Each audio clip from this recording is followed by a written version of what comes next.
खुलुमबाय स्टुडिअ दं आङो राकेश रामसियारि बे समाव बीपीएफ राजखान्थि हान्जानिफ्राय बस्थायै बस्ता फैसा जागोन बस्थायै बस्ता बिथांमोननिफ्राय फैसाखौ लागोन नाथाय भटखौ होगोन जोङो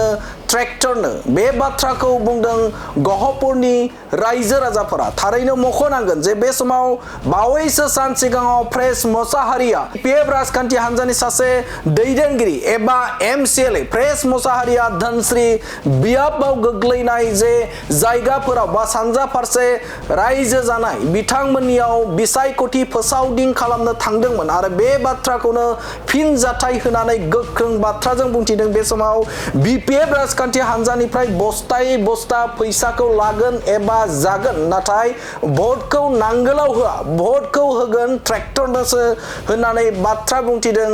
बिथां यूपीपीएल राजखान्थि हान्जानि एबा गहपुर जिल्ला यूपीपीएल राजखान्थि हान्जानि लेङाइ आफादगिरि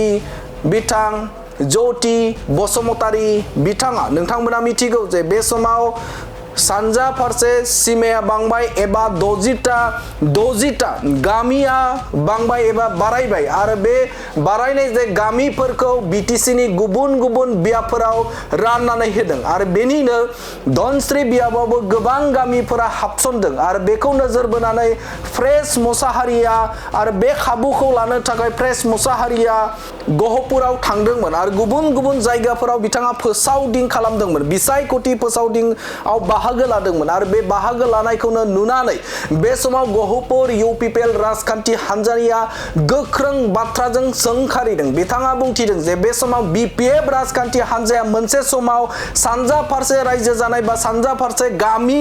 बांनायखौ बा बारायनो थांनायखौ बे समाव बिथांमोना हेंथा होदोंमोन बिथांमोनानो हेंथा होनायनि थाखाय गामिया बाङाखैमोन एबा बारायनायाव गोबाव सम लादोंमोन होननानै अजद होदों आरो बेनि अनगायैबो बीपीएफ राजखान्थि हान्जायानो जोबोदनो मोनसे हेंथा होदोंमोन सीमाखौ बांहोनायाव बिथांमोनानो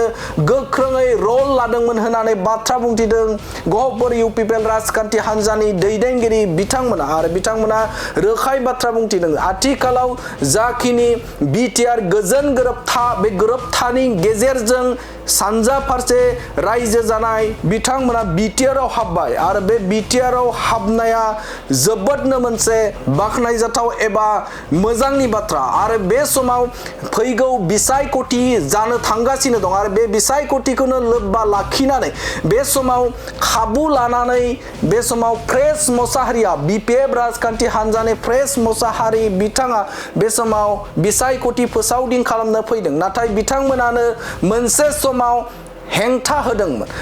होदोंमोन जे सानजा फारसे सीमाया बाङा एबा सानजा फारसे सीमाया बांनाय नङा आरो बिटिआर गोजोन गोरोबथाया मावफुंजानाय नङा होननानै बाथ्रा बुंथिदोंमोन आरो बेखौ लानानै गोख्रों बाथ्राजों अजद खालामदों जे बीपीएफ राजखान्थि हान्जायानो सानजा फारसे जे सीमाया बाङा होननानै बिथांमोनानो बुंबाय थादोंमोन नाथाय बे समाव सीमा बांबाय बे समाव बियाबा जाबाय आरो बे समाव बिथांमोना बिसायख'थि फोसावदिं खालामनो थाखाय बे ओनसोलाव फैदों नाथाय बीपीएफ राजखान्थि हान्जायाव फैबाय थानाय बिसायख'थि बे बिसायख'थियाव बिथांमोननिफ्राय हाजार बस्थायै बस्ता फैसाखौ लागोन जागोन नाथाय बिथांमोननो भटखौ होआ नांगोलनि सावगारियाव भटखौ होआ भटखौ होगोन ट्रेक्टरनि सावगारियावसो होनानै बाथ्रा बुंथिदों गहपुर बासिनि जानानै गहपुर यूपीपीएल राजखान्थि हान्जानि लेङाइ आफादगिरि यूपीपीएल राजखान्थि हान्जानि बिथां ज्योति बसुमतारी बिथाङा आरो बिथाङा अजद खालामबावदों जे बे समाव बीपीएफ राजखान्थि हान्जाया फैगौ बीटीसी बिसायख'थियाव देरहानानै सरकाराव जुदि फैयोब्ला बिथांमोना गहपुर बासि एबा सानजा फारसे जाखिनि सीमा बारायदों बे सीमा बारायनायखौ बिथांमोना एरख'गोनसो होननानै अजद खालामदों बिथां यूपीपीएल राजखान्थि हान्जानि लेङाइ आफादगिरि गहपुर यूपीपीएल राजखान्थि हान्जानि एबा गहपुर जिल्ला यूपीपीएल राजखान्थि हान्जानि लेङाइ आफादगिरि ज्योति बसुमतारी बिथाङा अजद खालामदों जे पावाराव जुदि हाग्रामा महिलारिया फैयोब्ला बे समाव जाखिनि गामि हाबसनदों बे हाबसननायखौ दाननो थाखायसो बा एरख'नो थाखायसो नाजागोननि बाथ्रा बुंथिदों बिथां ज्योति बसुमतारी बिथाङा दाखालि बावैसो धनस्री समस्तिनि बिपिएफनि बिजाथि प्रेस मोसाहारि बिथाङा जोंनि गहपुराव फैनानै फैगौ बिसायख'थिनि थाखाय भट बिफैदों जों बिनि सायाव प्रेस मिट होनो बा फंनैसो खोथा बुंनांगौ दं साननानै दिनै बे प्रेस मिटखौ होनाय जादों आरोखि गुबै खोथाया बेनो जे बिपिएफआ मोनसे सर' दङ जोंनि गहपुराव अयभास दंखायो इलेक्सन जाबा फैबाय इलेक्सन जोबबा गोमालांबाय बिथांमोनहा जोंनि गहपुराव खामानि मावनायनि जेबो एजेन्डा गैया आरो जेबो सिस्टेम गैया बरंस दा जोंनि गहपुर ओनसोला बिटिआरआव हाबबाय हिसाबै बिथांमोना भट बिनो फैदों बिथांमोना भट बिखांनानै जुदि देरहाखांनानै गभर्नमेन्ट जायोबा जोङो फोथायनाय दङ जे जोंनि मोननैसो गामि गहपुरनिया बिटिआरआव हाबनायखौ बिथांमोना मारै दानख'फिननो हायो बिनिसो षड़यन्त्र खालामगोन मानो होनना बुङोबा बिथांमोना बिपिएफ हान्जानिफ्राय मालाबाबो जे जोंनि गहपुरा बिटिआरआव हाबनांगौ थाबैनो जानांगौ होननानै प्रेस बिथाङा माब्लाबाबो एसेम्ब्लियाव बा काउन्सिलाव खोथा बुंफेराखै बिथाङा गावखौ गहपुरनि होननानै दाबि खालामना लायो बिथाङा बै समाव गहपुरनिमोन खिन्थु दिनै थारिखआवथ' बिथाङा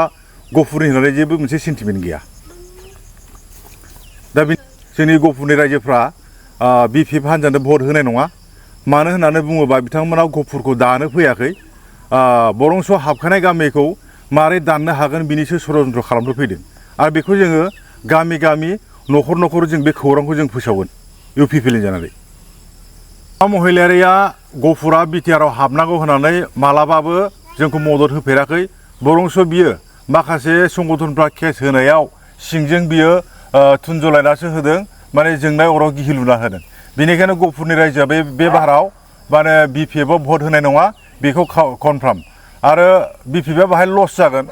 बस्थायै बस्था फैसा लाबोनानै राननानै जाहो खिन्थु गहपुरनि रायजोआ जागोन फैसाखौ खिन्थु भटखौ ट्रेक्टरनि सिनाव होगोन बे खिन्थु खाथां आं बेखिनिखौ फोसावनाय जाबाय